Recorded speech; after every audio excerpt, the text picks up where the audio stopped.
Thank you for tuning in to WDRB Media, the voice of the community. The only station giving you double the inspiration and information. You're listening to Perky Collar Radio Show. I'm your host, David M. Frankel. And today I have a guest.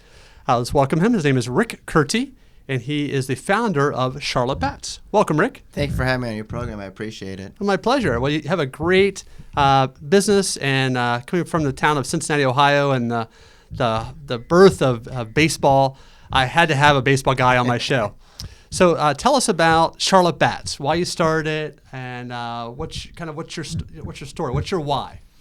Well, I moved out here from Charlotte about 11 years ago. Okay. I'm originally born and raised in Los Angeles, so I grew up a Dodger fan, loved baseball, and I fell in love with the city. It was unexpected. I've been here for 11 years. I call it home. And I said, Charlotte's got everything. You know, we got football, we got basketball, we got banks. It's growing like crazy. One thing we need is Major League Baseball. And so I had a choice. Either I do something about it or I just complain. So I decided to do something about it. Very good. So I came up with this vision of the Charlotte Bats, and we named them the Bats because of the Greensboro Bats minor league baseball team. Okay. From 1994 to 2004. Now they're called the Grasshoppers. Okay. So Bats sound a little more exciting than grasshoppers. Yeah. So we came up with. Grasshoppers are cute and cuddly versus Yeah. a bat. I thought bats would be different, be cool, and the colors we chose were the color of the city of Charlotte, and so we combined it together, came up with Charlotte Bats, and little by little I went on Facebook, started a page, and all these people agreed that we should get Major League Baseball, and it just kept growing. Was there meant to be a play on the word bats, as in the wooden bats they used to hit the ball? Yeah, I mean, it was kind of cool. You know, I just thought, wooden bats and baseball bats, and a lot of bats here in Charlotte. They are common, so I just thought it'd be perfect tied to the city and state. Excellent. Well, help the listeners understand, the viewers that are watching on YouTube, help them understand, how do you even start something like this? How do you start a movement like bringing a Major League Baseball team to your city? I mean, it's such an incredible opportunity, and it's such an incredible task. How do you even begin? Where would you even start? I just started through social media. Okay. I just went on Facebook, started a page called Let's Bring MLB to Charlotte, and it grew. And we did a petition. We actually came up with a theme song. We came up with a slogan, Flying to a Town Near You. Okay. And people really liked it. And I just thought, if we come up with a name and a team and a concept, and the concept worked, people were like, well, I don't know about bats, but I like this name better. But the dialogue continued. And we just started talking about it, and over the years, now we're at 18,000 likes and counting. Wow. We have a website, www.charlottebats.com, and we actually came up with uniforms and hats and jerseys. And every time I wore my shirt, people were like, absolutely, I agree with that. That's excellent. So 18,000 likes, that takes quite a lot of time, a lot of effort, a lot of content. Did you do Facebook ads, or how did you build such a huge audience to get people in Charlotte to like the page and to start following it? I just told my friends, like us. Okay. That's even better. That's expensive too. And then I did some marketing on that and stuff like that, and just word of mouth, and then doing our interviews, and like I'm doing with you, and we've been with the media, we've been on TV interviews, things like that, and people are like, wow, this is really exciting. That's excellent. And I became friends with some of the city. We have a new city council now. We have a new mayor. Mm-hmm. I know a lot of them. I've given them my idea, and I just said this will bring jobs. It will bring hundreds of millions of dollars to our economy, and it'll provide a fun family atmosphere for everyone. Excellent. And where were they going to play? Well, that's always a big challenge. Yeah. Well, it sounds like there's a lot of growth. I just drove through Uptown literally minutes ago. Yeah. So there's tons of new construction, but is there enough space for a baseball stadium? Well, or could they play where the Knights play now? Well, the Knights Stadium is beautiful. I think it's the best ballpark in all of baseball, and unfortunately, it can't be converted. Okay. I wish it could be. Is there a requirement as far as how many seats it has to have? Right now, it seats about less than 11,000. Okay. About 40,000 it should seat, but unfortunately, they didn't make it expandable, what I've heard. Oh, I see. My idea is to build a Major League Baseball stadium over where the Eastland Mall area was at. Okay. So more East Charlotte, not far from here. Yeah, and if they get a stadium there, it will totally revitalize that area, just like Uptown got revitalized with Bank of America Stadium before the Panthers came there. Also, businesses like Bank of America started moving there. And now Uptown is just fantastic. And I love the Eastland Mall area. It gets such a bad rap. And if it just needs some TLC, bring some businesses, maybe they can expand the links over there where people don't have to drive. Just take the links, get off, walk to the stadium. And it will totally revitalize that area. It's a great idea. I know they're still working on different projects for the Eastland Mall. I know they talked about doing a movie creation type place where they could actually have a studio where they would create local movies here in Charlotte at that studio. I'm not sure if that's fallen through. It seems like it's off the table, on the table, keeps going back and forth. But a stadium there's definitely plenty of space there. It's just what do you use it for? And I think it'd definitely be a great way to revitalize the area. I was just recently in Atlanta in October, and I saw the Braves have moved their stadium from their downtown, uptown, Smyrna, to Smyrna, Georgia, which is a suburb, which would be the same thing as doing that at the Eastland Mall. Mm-hmm. And when I saw the stadium being built, to see all the hotels now surrounding that stadium was incredible. So I think you're right. If you build it, they will come. Is definitely a true statement in Atlanta, and I'm sure Charlotte's not far from that. Well, Charlotte is the third largest media market without Major League Baseball. We have a bigger population than 14 cities that currently have Major League Baseball. We have the banks out here. I think North Carolina is the 9th fastest growing state. Charlotte is one of the fastest growing cities, and we're actually one of the largest metro cities without Major League Baseball. And we're like 5 hours from Atlanta. We're like 9 hours from Washington, D.C., so there isn't that conflict like when Washington moved and Baltimore was like, no, we don't want you here because you're too close. Right, the competition. So help me understand, what have you done to launch Charlotte Bats? Did you create the logo yourself? Did you have a team? Have you built a team? Where are you as far as building the company and the movement itself? Well, the logo, the name I came up with, and we had another logo before this, but I kind of wanted to sharpen it up, so I had a friend of mine redo it. Okay. And people love the new logo. Okay. It has a nice, sharper, kind of edgier look to it. I've become friends with people from the city council, with the mayor, telling them about my ideas and things like that. And just little by little, we've been growing and growing. We're going to build a online shop in our website, sell jerseys and hats and T-shirts and things like that. And recently, my goal for next year is to contact Governor Roy Cooper. And I want the governor to get involved and tell my idea about what I want to do. I know he's a huge sports fan, and so our next goal is to meet with Governor Roy Cooper about our idea about bringing Major League Baseball. Have you talked to Vi Lyles, the new mayor? I've talked to her about it. She's supportive of it. She thinks that we can support Major League Baseball, and we'll see what we can do. That's great. I met I guess 2 weeks ago, there was a city summit in Uptown Charlotte, and she came by my booth and picked up some of my products and said, hey, this is really cool. Let's take a picture. I'm like, sure, let's do it. Yeah, I have a picture. She seems very nice. She's a very nice lady. The new city council people on there are nice people. They're all under 40. So people really wanted to change, and you see this millennial movement going on. And I think it's great that we have a new pair of fresh eyes out there that can see this. And I've talked to people about it, and they think it's a great idea. Let's do it. Sure. Well, let's talk about your logo, because I'm all about the look, the feel, and again, if people are going to embrace Major League Baseball, the logo is going to be a big step. That's going to be all the hats, all the jerseys. Correct. Tell me some of the components of the logo and why you pick certain components. Okay, well, this is the bat that's all in black. Okay, that makes sense. And in the background, we have the skyline of Charlotte. Okay. And then we put Charlotte Bats on there so people can see what the name of the team is. And we just wanted something that stood out, that branded out, something that looked like if you're watching a movie and you said, hey, this is the team. They're like, hey, I like that logo. That looks like a legit team. We wanted this to look as real as possible. Very good. So for the naysayers that are listening, like, oh, well, the logo has Uptown on it, but now you're saying Eastland Mall.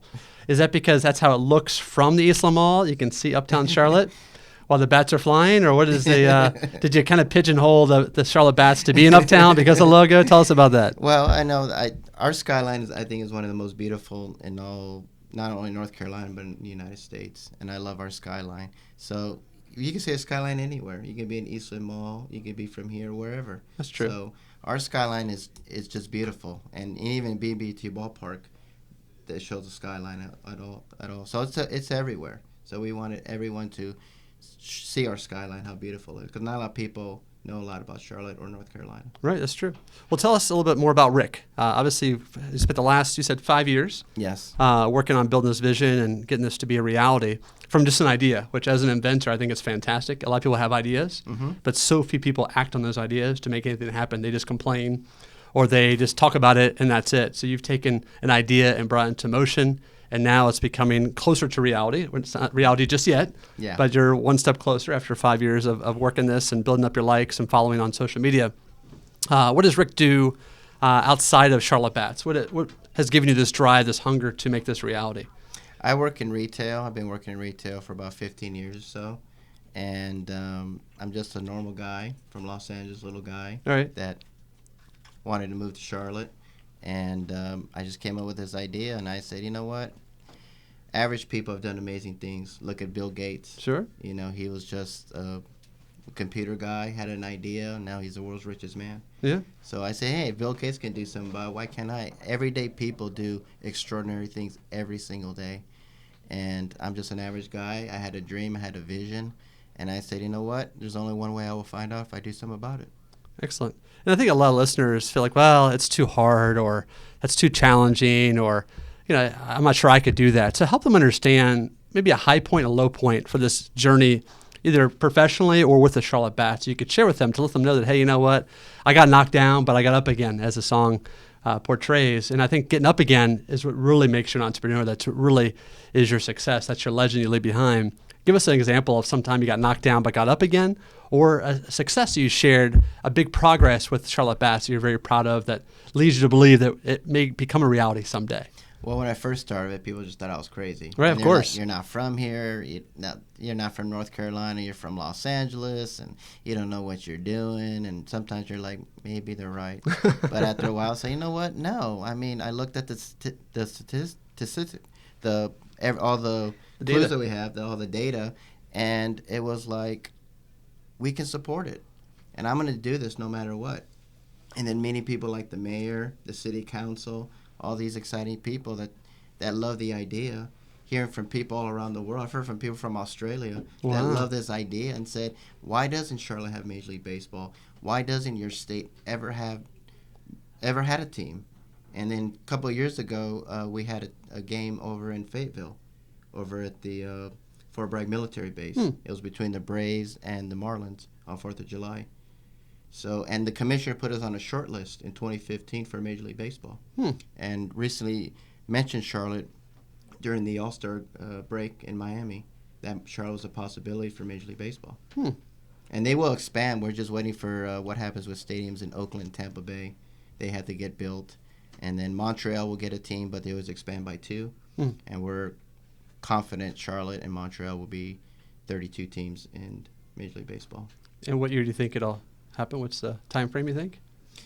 About 5 years, I think. Within 5 years. So 2022? Yeah, something like that, 5 years. I know he wants to get it done quickly. How soon does it have to be announced for 2022 to be a reality? Is that to be announced by 2020? What's the time frame of, okay, a city's been awarded a team and you can start playing in this year? Is it a year? Is it 2 years? How long does it take? Do you know? Probably about 2 years. About 2 years. Know, but we just have to see what happens with Oakland and Tampa. Sometimes they'll find a location, looks like they're going to build it, then all of a sudden it's off the table, on the table. Right.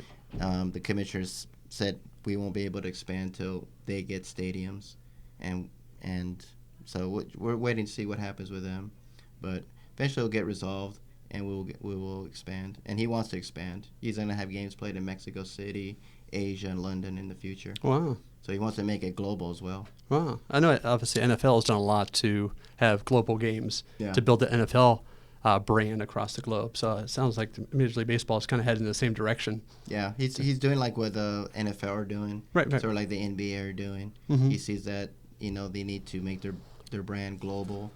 And we just had that one team in Canada.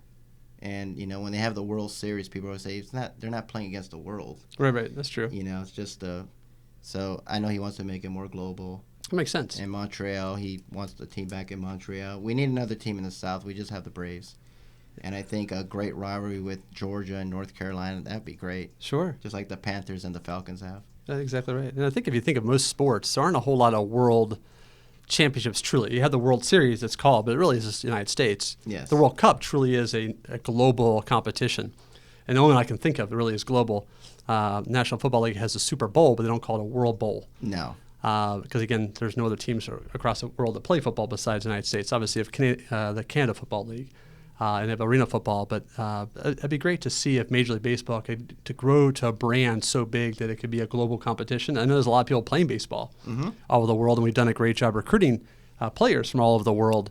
You definitely see it in Major League Baseball now, which is great. So I think that's a stepping stone to seeing great athletes from all over the world come in and play in the United States. So now can we build great teams outside the United States and really have a World Series, a real World Series, not just call it World Series, but make it a true World Series? It's been dominated a lot by Latin America, recently by Japan. The Angels just signed this superstar Japanese player who can hit home runs and pitch. Wow. And that's so definitely an anomaly. That's almost oxymoron, so to speak. It's great. What do you mean you can hit home runs and you can pitch? Yeah, he can do It just both. doesn't happen. He's been called the Babe Ruth of Japan. Wow. And the Angels got him. That's incredible. Well, that's exciting, and it's exciting for the sport as well. Because I think unless you have that superstar, it's really hard to pack the stands and to get people to come watch. And baseball's not the fastest moving sport, so if you have a couple of great fielders, you have a couple of great home run hitters, I think it makes a difference in attendance and gets the city excited. And you have to be competitive. If you finish last place year after year after year, it's really hard to sell tickets and generate the revenue you want to for your city. And also, all the restaurants benefit around the stadium when the team is doing well, too. So it's important that all those things working together. Correct. And you have an owner that really cares. I know in Cincinnati we have Marge Schott, who was criticized at the time for not caring. And therefore, when you don't put a competitive team in the field, everything suffers. The downtown goes down, and a lot of things start to suffer. So it's important that they get everything in order when they do launch this, to make sure that they have full support of the city, all the restaurants and all the entertainment in the city are behind it, because they're all going to benefit from it once it goes live. Usually it takes about 7 years for a new team to be competitive. And so during that time, they're not going to be that good, but they can use that time to recruit, right? Build up their farm system, stuff like that. But what's exciting about it is, like, imagine the Yankees coming out here. Right. Now they got Stanton and Judge. I mean, it's amazing. Or the Dodgers with Stanton, Kershaw. I saw yesterday. Or the Angels with Mike Trout. Right. Or Bryce Harper could come here. And we have interleague play now, so it doesn't matter if they're a National League team or an American League team. Right. So that's going to help us. And people say, wow, Charlotte is really... People just stereotype Charlotte with NASCAR and college sports and college basketball. But we are truly getting there with professional sports. With the Panthers, we have Cam Newton. With the Hornets, we have Kemba Walker. Michael Jordan's the owner. And so I think Charlotte now is really becoming a haven for professional sports. Definitely. Well, I appreciate, and I'm sure that all the fans listening appreciate your efforts, because it takes a lot of work. Again, you get knocked down a lot. I'm sure, like you said before, a lot of people call you crazy. Welcome to my world as an inventor. People call me crazy all the time. Collar support system? What is that? Who cares? But you keep pushing forward and you keep pushing forward, and 5 years later, you're still on your mission, and you're not going to stop until you have a Major League Baseball team here in Charlotte. So on behalf of the entire city of Charlotte, we appreciate, especially baseball fans, we appreciate your efforts and wish you the very best, and want to thank you so much for being on the show today. Thank you. Oh, my pleasure. And you are listening to the Perky Collar Radio Show. I'm your host, David M. Frankel. You're tuned into WDRB Media, the voice of the community, the only station giving you double the information and inspiration. We'll be right back after the break.